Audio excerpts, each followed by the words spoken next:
ce qu'il peut encore faire. Oui, ça fait une semaine, le ministère de l'Enseignement primaire, secondaire et initiation à la nouvelle citoyenneté, en collaboration avec l'Union panafricaine de la jeunesse, à travers Madame Mouniba, ils ont lancé la campagne d'aide pour les enfants de l'Union dont les parents n'ont pas les moyens de prendre en charge leurs enfants. Et comment est-ce que vous comparez avec ce projet de l'UNICEF?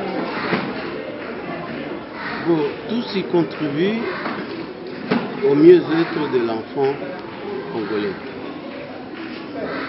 Nous disons merci pour cette pensée aux enfants congolais. Et si on peut trouver des partenaires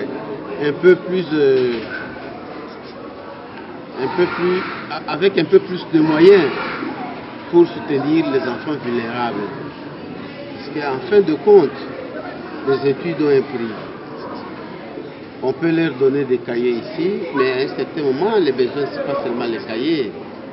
Alors si on peut trouver à travers eux d'autres donateurs financiers, ce serait une bonne chose. Tous, ils pensent à l'enfant, qui ne cesse pas de penser à l'enfant congolais, surtout à l'enfant vulnérable.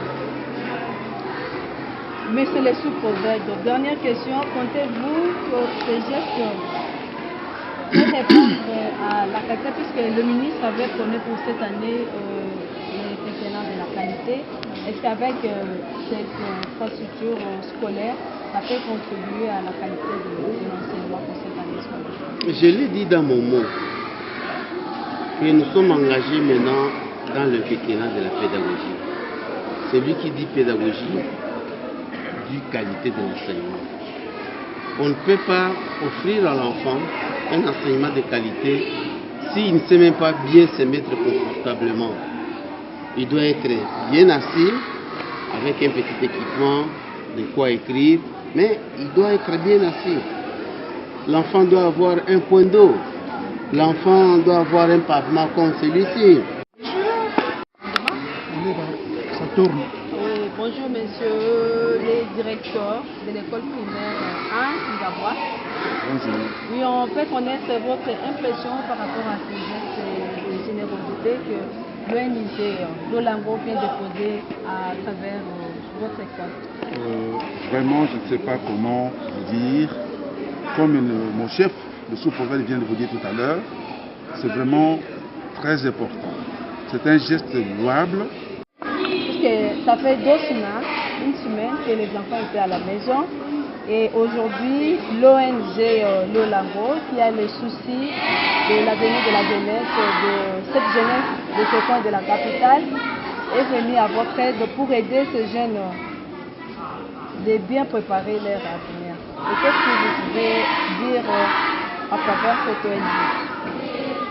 Oui, nous avons déjà dit beaucoup de choses sur l'ONG Lolango.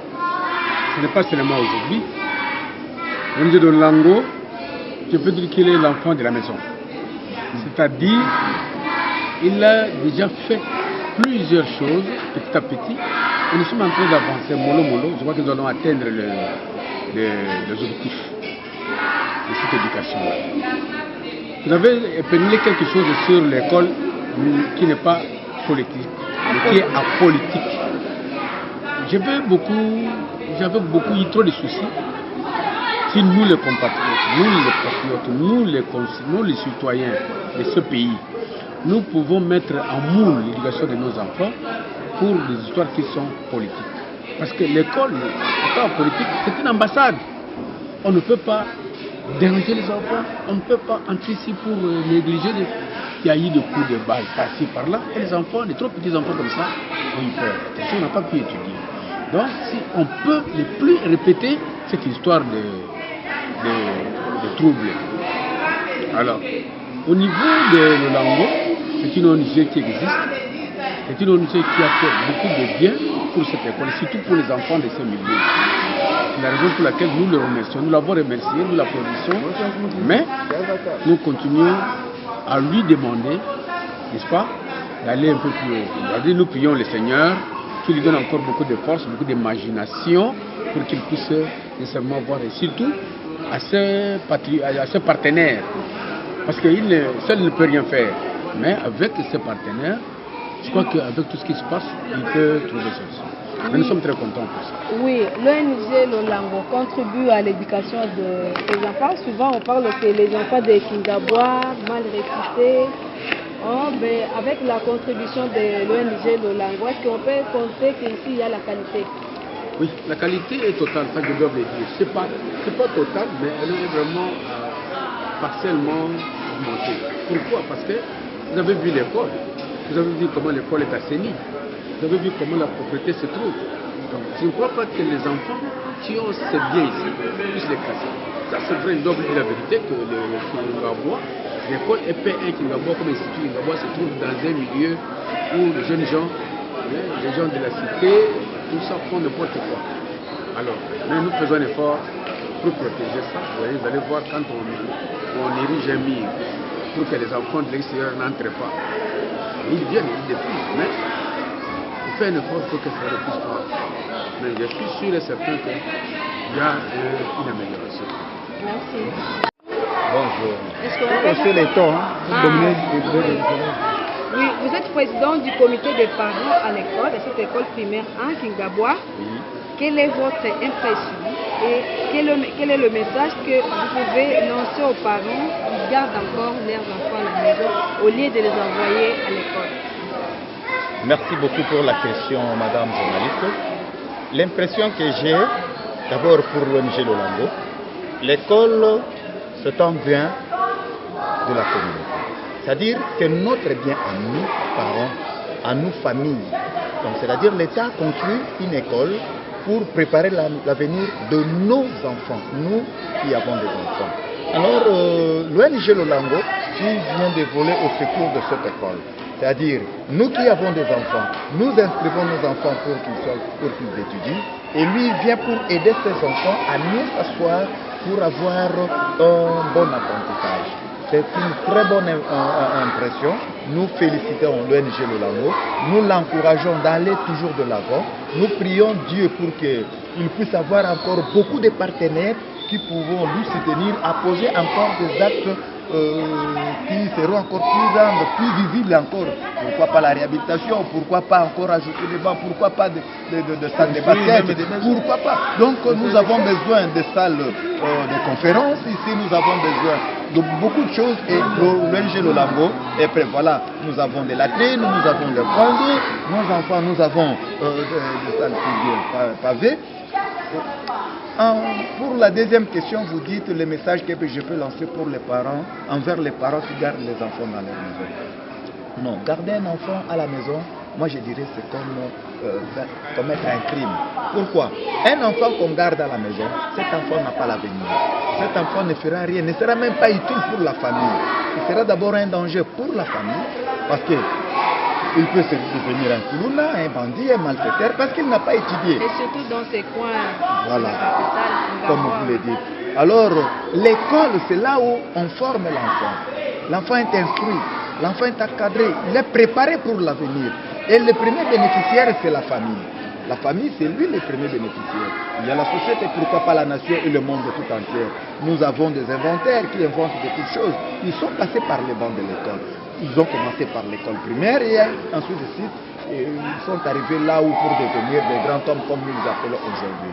Alors, je lance un appel aux parents d'inscrire les enfants et de se sacrifier pour non seulement les inscrire et les abandonner, mais se sacrifier pour supporter leurs études. Parce que les études ont un coût qu'il faut payer. Même si on dit aujourd'hui, par exemple, une école gratuite, une formation gratuite, oui, mais le matin, l'enfant doit avoir un 100 francs pour acheter un biscuit, un beignet à l'école.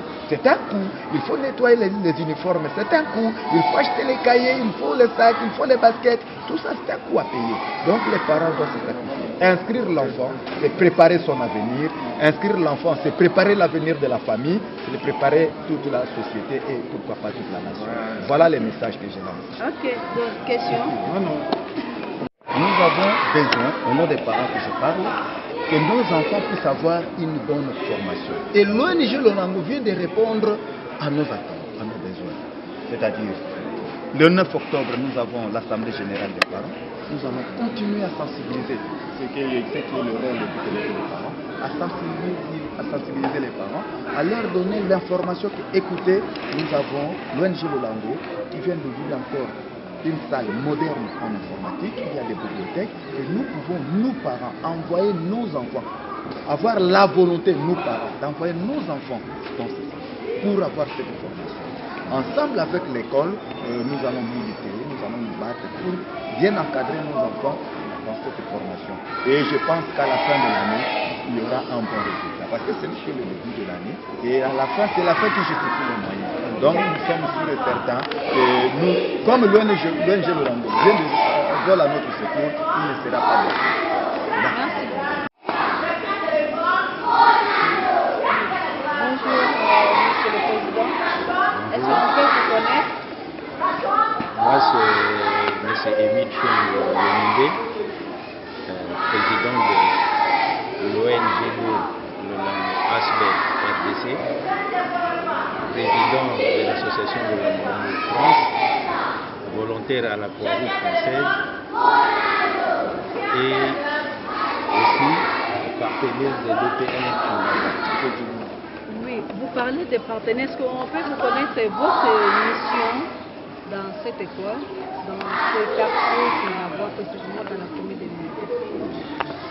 Oui, merci beaucoup madame pour la question. D'abord, je suis un enfant de Kindabois. Depuis quand je suis parti en Europe, j'ai dit qu'il fallait que j'aide les enfants de cette école, parce que c'est la plus grande école de l'Unité, avec au moins 2000 élèves, mais les parents n'ont pas de moyens. Comme je voyais les conditions dans lesquelles les enfants étudient, je me suis dit qu'il fallait que je puisse quand même apporter quelque chose à cette école. C'est pourquoi depuis 2012, chaque année nous réalisons un ou deux projets. Il y a la distribution de fournitures scolaires, il y a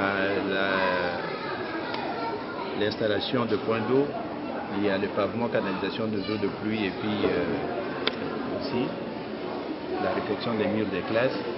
Aujourd'hui, nous sommes là pour remettre une centaine de bancs aux élèves, parce que quand je venais ici, je trouvais les enfants qui écrivaient par terre, ou bien qui étaient dans les bancs qui n'étaient pas appropriés, c'est-à-dire que les petits enfants de 6 ans, 7 ans, mais qui ne pouvaient pas écrire sur de longs bancs et puis qui étaient obligés de se mettre debout.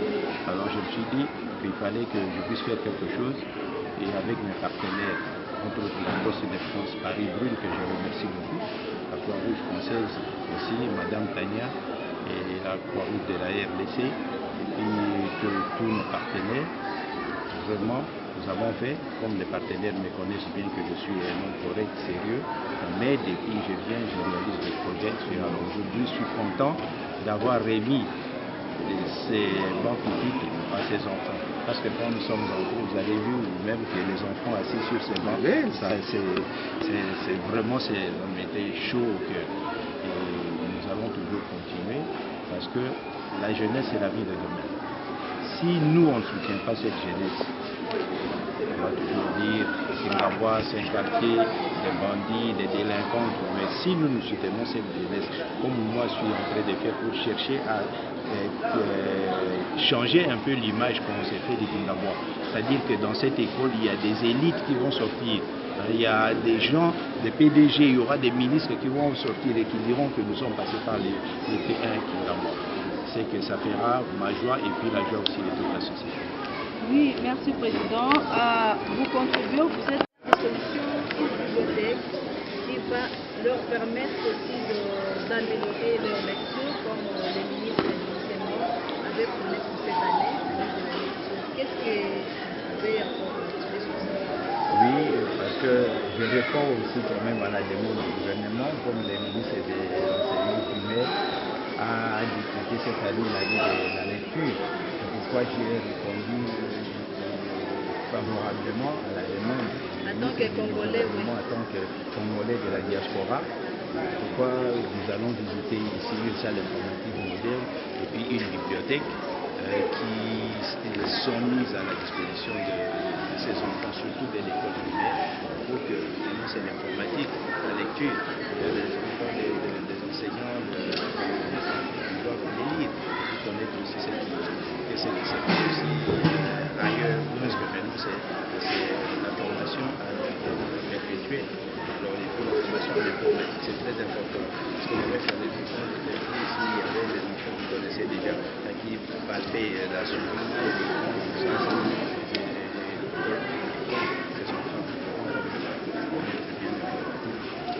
aussi notre foi et que la RDC qui sera d'ici quelques années un pays émergent, je pense qu'à 2003 va compter aussi avec les enfants des Kinabos.